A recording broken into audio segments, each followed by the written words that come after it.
pada kondisi di mana nilai dolar itu sekarang kita sudah 16.000 lebih dan dikhawatirkan bisa sampai 20.000 dan kalau sampai 20.000 itu bisa kolaps negara dan ini berbahaya sehingga kemudian utang akan bertambah terus. Nah inilah yang saya sebutkan lagi bahwa juga termasuk politik korupsi politik. Korupsi politik itu adalah misalnya dan itu disebutkan oleh calon wakil presiden yang sudah terpilih tetapkan oleh KPU bahwa nanti dengan makan gratis, kemudian mak-mak, kemudian warung-warung dan seterusnya. Nah, ini kan ide lahir dari pengalaman pribadi beliau makan gratis. Kalau di Jerman itu memang anak SMA itu disediakan makan. SMP, SMA. Semua. Bukan hanya orang khusus tertentu saja, semua. Kemudian transportasi antarjemput disediakan oleh pemerintah. Kenapa? Karena di Jerman itu pajaknya tinggi sekali. Negara-negara Eropa ya, pajaknya tinggi sekali. Tapi pajak itu dikembalikan kepada rakyat.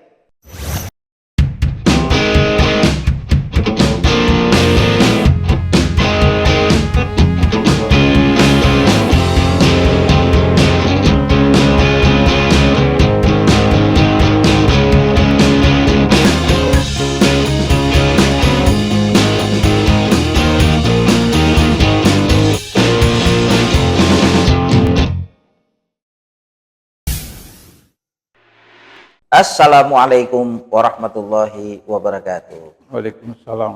Pemirsa Masyumi TV yang dirahmati Allah. Pada kesempatan ini telah hadir di studio Bapak Dr. Abdullah Hehamahua. Terima kasih Pak Abdullah hadir di studio Masyumi TV. Pada saat ini pemirsa Masyumi TV kita akan membahas terkait dengan kabinet 40 ya yang diucapkan oleh calon presiden Pak Prabowo dengan makan siang gratis ini Pak Abdullah ya. Kabinet di 2019 bahkan di 2014 bahkan 2009 itu kan 34 Pak. Nah, dengan Pak Prabowo mengatakan akan bertambah 60 ini kan terjadi akan pembengkakan kan terkait kepada anggaran, kemudian berbagai persoalan baru juga akan muncul itu karena kementerian itu kan tetap nanti pada di akar rumput dampaknya itu kan tidak mudah itu, bukan trial and error dan lain sebagainya. Nah untuk menggali lebih lanjut ini tanggapan Pak Abdullah terhadap penambahan ini seperti apa Pak? Ya, pertama yang harus saya informasikan bahwa di dalam sistem ketatanegaraan kita, maka partai atau organisasi itu tidak boleh punya visi yang berbeda dengan visi negara. Karena visi negara itu sudah ditetapkan di dalam Undang-Undang 45, yaitu melalui mukadimah. Maka kemudian misinya itu bisa berbeda-beda. Jadi visi negara itu pada zaman Orde Baru disebut masyarakat adil makmur yang diridhai Allah Ta'ala. Pada reformasi disebut masyarakat madani.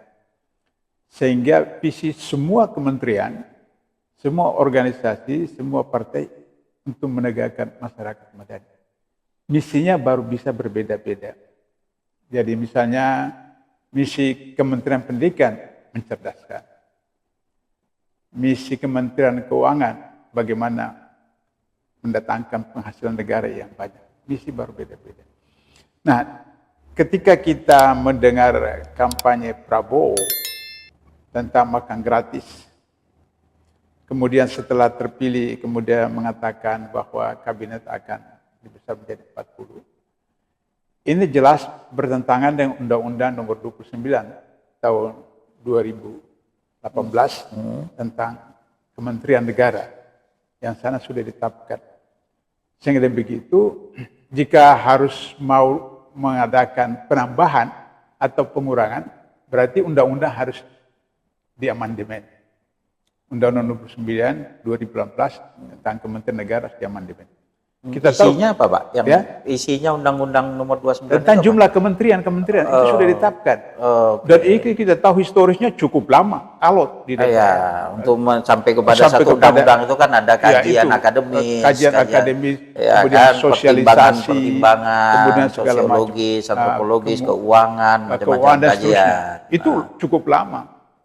Nanti tiba-tiba sekarang tinggal lagi berapa bulan? Sekarang ini sudah bulan Mei, Juni, Juli, Agustus, September, Oktober, 4 bulan sudah pembentukan kabinet baru. Terus kemudian harus mau diamandemen undang-undang. Ini kan pekerjaan yang di dalam teori manajemen itu ada yang disebut dengan planning, kemudian organizing, kemudian control. Jadi dari teori manajemen ini kacau balau sama sekali.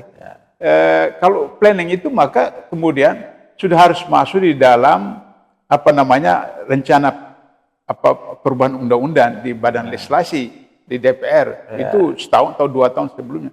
Tapi itu kan tidak ada. Tiba-tiba ujuk-ujuk terus muncul sekarang dalam waktu berapa bulan. Jadi itu menunjukkan bahwa problem kita itu kita melakukan sesuatu tanpa perencanaan. Jadi ujuk-ujuk saja datang, kalau orang kampung bilang datang akal, datang apa terus kemudian keluar satu. Nah, sehingga yang bikin ini yang di dalam ilmu korupsi disebut dengan political corruption. Jadi korupsi politik. Korupsi politik itu adalah korupsi melalui kebijakan, melalui undang-undang, melalui peraturan, melalui pemilu, pilkada, pilpres, yang kelihatan seakan-akan bagus, tapi sebenarnya untuk kepentingan golongan kelompok tertentu. Nah, dalam konteks ini golongan kelompok siapa? Ya para relawan, para partai koalisi. Sehingga kemudian semua partai yang mendukung sekian partai itu merasa harus punya menteri. Coba ini betul-betul ini luar biasa, di dunia baru pernah terjadi. Dalam doa Rakernas satu partai pendukung Prabowo, itu doanya meminta agar supaya jumlah menteri yang diberikan kepada partai itu lebih dari 1, lebih banyak lagi. Belum pernah terjadi di dunia. Negara sekuler pun tidak ada. Ini negara yang menempatkan ketuhanan yang Maha Esa sebagai sila pertama, yang berarti negara bertauhid, negara bertuhan yang Maha Esa. Tapi di satu partai yang berbasis umat Islam, itu doanya seperti itu. Diminta agar supaya Prabowo memberikan jatah kursi yang banyak. Padahal itu partai yang bukan the first one atau the second one, bahkan juga bukan the third one. Mungkin saya lupa berapa Nah, apalagi partai yang besar seperti misalnya Golkar yang nomor 2 ya, setelah PDIP, kemudian Gerindra dan seterusnya. Nah, belum lagi partai-partai yang tidak dapat kursi yang mereka berdarah-darah.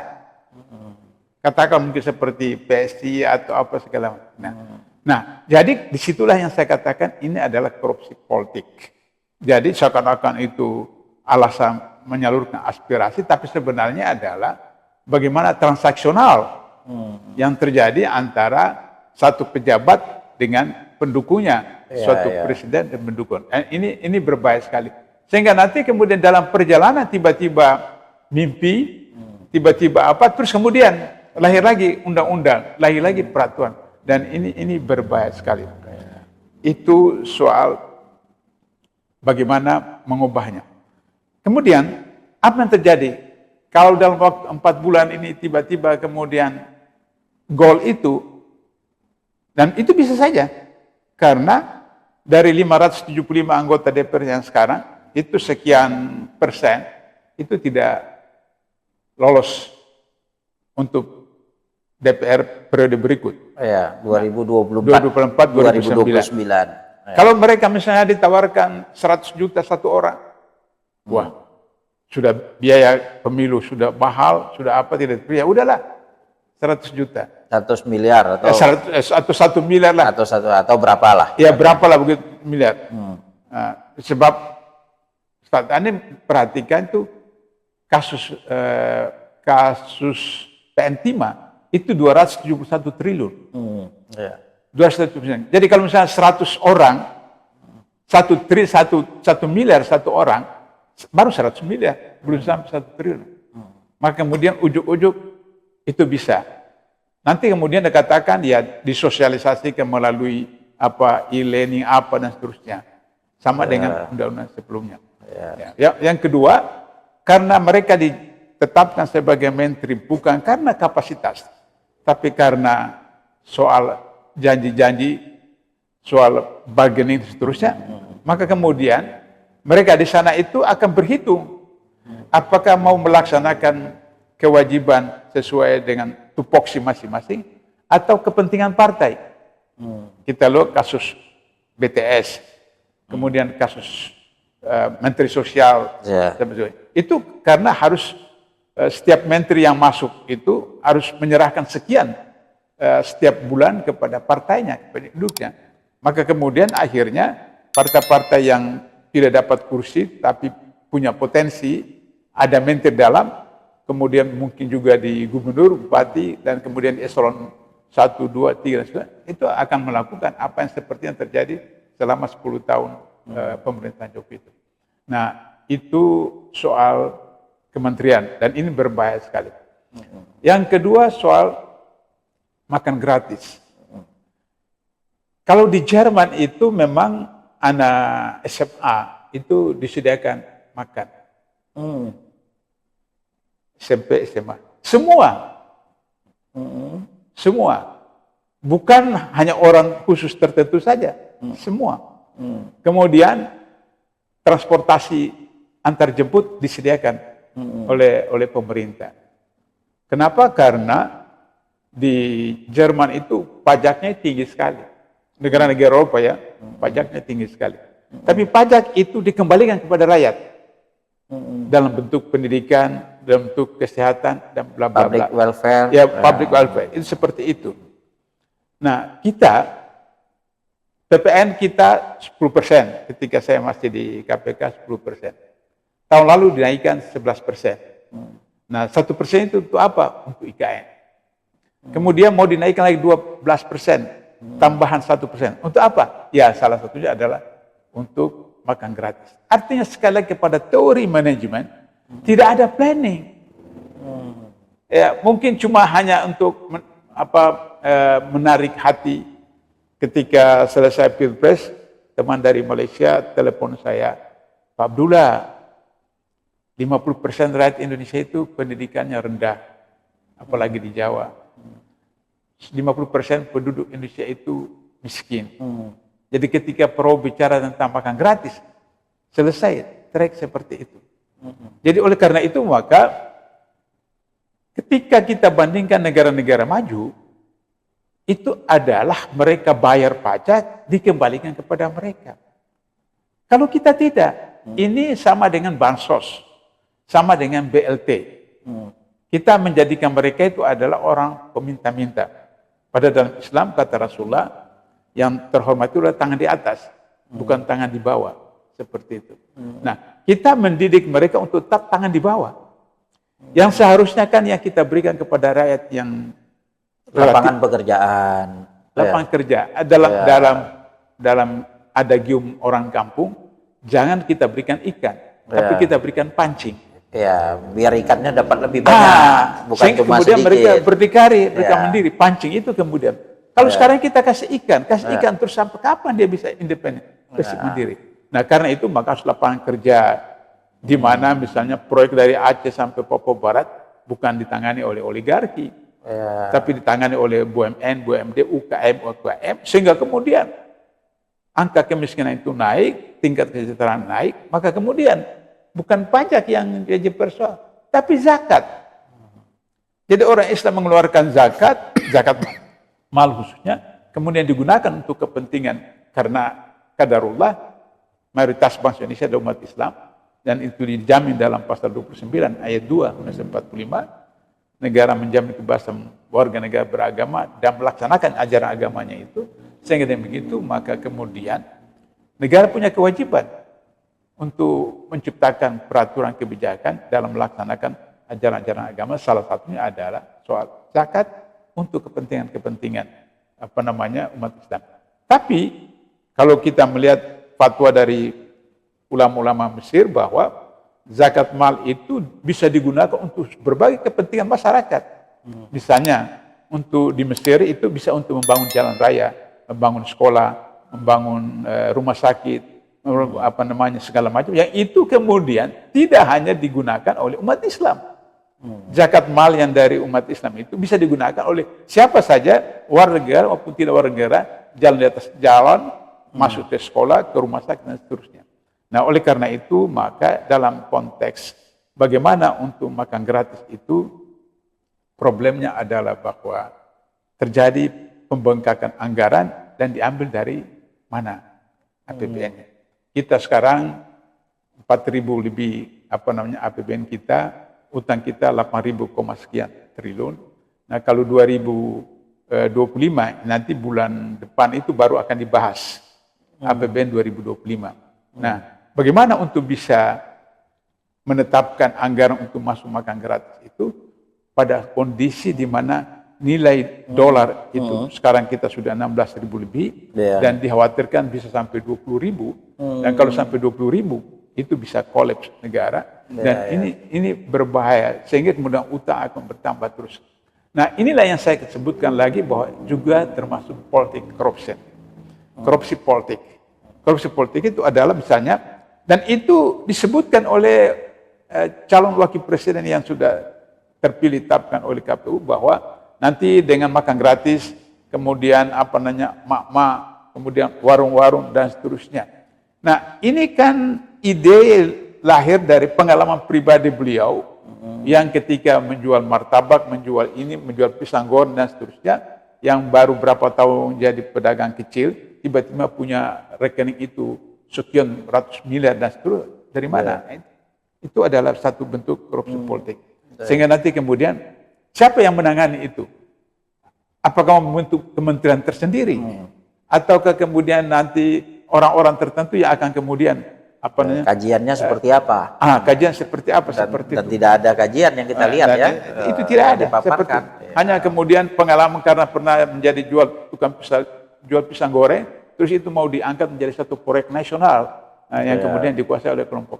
Dan ini sangat berbahaya karena akhirnya menyerut anggaran dan anggaran itu dari masyarakat dan kemudian penghasilan terbatas dan kemudian membebankan utang negara dan kemudian terjadilah yang dikhawatirkan bisa menjadi katakanlah ketika utang sudah membengkak dan tidak bisa bayar, bisa muncul apa yang disebut dengan chaos atau perlawanan masyarakat yang kemudian bisa terjadi apa yang terjadi pada 1998 yang disebut dengan reformasi. Itu bisa terjadi. Saya kira itu beberapa catatan. Terima kasih Pak Abdullah untuk menyampaikan, memberi kita wawasan ya. Artinya tadi berarti ada pelanggaran terhadap undang-undang dengan penambahan itu, karena itu kan membuka ruang yang besar juga bagi berbagai macam hal lainnya ya, anggaran dan lain sebagainya. Dan makan siang gratis itu ternyata pemirsa juga tidak sangat sederhana seperti yang dijanjikan. Di samping itu Ustaz Aidin, ada yang saya ingin tambahkan bahwa sebelum kita akhiri, visi misi di dalam presiden terpilih ini itu tidak kelihatan bahwa itu melaksanakan Undang-Undang 45. Dalam Mukadimah Undang-Undang 45 alinea keempat itu kan disebutkan bahwa tugas negara, tugas pemerintah pertama melindungi seluruh rakyat Indonesia. Seluruh rakyat Indonesia. Sekarang itu sudah 40 orang meninggal di Sumatera Barat. Apa itu? 40 bencana alam. Gimana reaksi? Apakah kemudian presiden terbang ke sana, menteri terbang ke sana, atau presiden yang sebentar akan dilantik ke sana? Yang kedua adalah melindungi wilayah dari Aceh sampai Papua Barat. Itu tugas kedua negara. Yang ketiga adalah mensejahterakan. Jadi mensejahterakan itu bukan kasih makan gratis, tapi diberikan lapangan kerja. Yang keempat, mencerdaskan kehidupan bangsa. Saya tidak lihat dari program yang disampaikan itu bagaimana untuk bagaimana Human Development Index manusia Indonesia 77, sekian. Nomor 5 di Asia Tenggara, Singapura, Brunei, Malaysia, Thailand, baru Indonesia. Bagaimana seperti itu? Nah, baru kemudian berperanan dalam peradaban ketertiban dunia. Sampai seberapa jauh pemerintah Indonesia terlibat di dalam soal krisis ketertiban dunia. Apakah Rusia dengan di Rusia atau di Palestina seperti itu, yang sekarang sudah hampir 40.000 lebih korban saudara-saudara kita di Palestina. Sampai seberapa jauh? Kalau hanya cuma misalnya di PBB kemarin itu, semua negara juga bisa lakukan seperti itu. Tapi sebagian negara penduduk mayoritas Islam yang terbesar, apakah dilakukan seperti Iran misalnya seperti itu? Tidak dilakukan seperti itu. Jadi saya lihat bahwa misi yang ditetapkan oleh Undang-Undang 45 melalui Mukadimah tidak di-cover oleh Presiden Wakil Presiden, tapi hal-hal yang kalau bahasa orang Melayu itu remeh-temeh, yang makan gratis itu kan remeh-temeh seperti itu. Saya kira itu tambahan saya. Terima kasih Pak Abdullah, masih panjang penderitaan rakyat ini ya, dengan tidak becusnya para pejabat ya dalam mensejahterakan rakyat. Dan inilah pemirsa, kita terus harus tentunya berusaha berikhtiar ya maksimal mungkin untuk melakukan kritik-kritik, dan ini membangun ya. Jangan antipati pula kepada ini, justru diingatkan ini adalah sesuatu yang baik ya, karena enggak nanti akan terjerembab selalu. Terima kasih Pak Abdullah. Pemirsa Masyumi TV, kita akan ketemu lagi, dan ini adalah menambah sekian masalah dari yang sudah ada, bukan sama sekali solusi, tapi bahkan sebenarnya menambah persoalan baru, karena itu pada akhirnya hanya bagi-bagi kekuasaan aja. Ini adalah kabinet bisa dibilang dagang sapi ya, berarti bukan kabinet kerja dan lain sebagainya. Dan kita harus terus melakukan kritik-kritik kepada para pejabat, karena ini adalah sesuatu yang baik untuk semua kita sebenarnya, termasuk kepada para pejabat itu sendiri. Sekali lagi terima kasih. Assalamualaikum warahmatullahi wabarakatuh. Waalaikumsalam.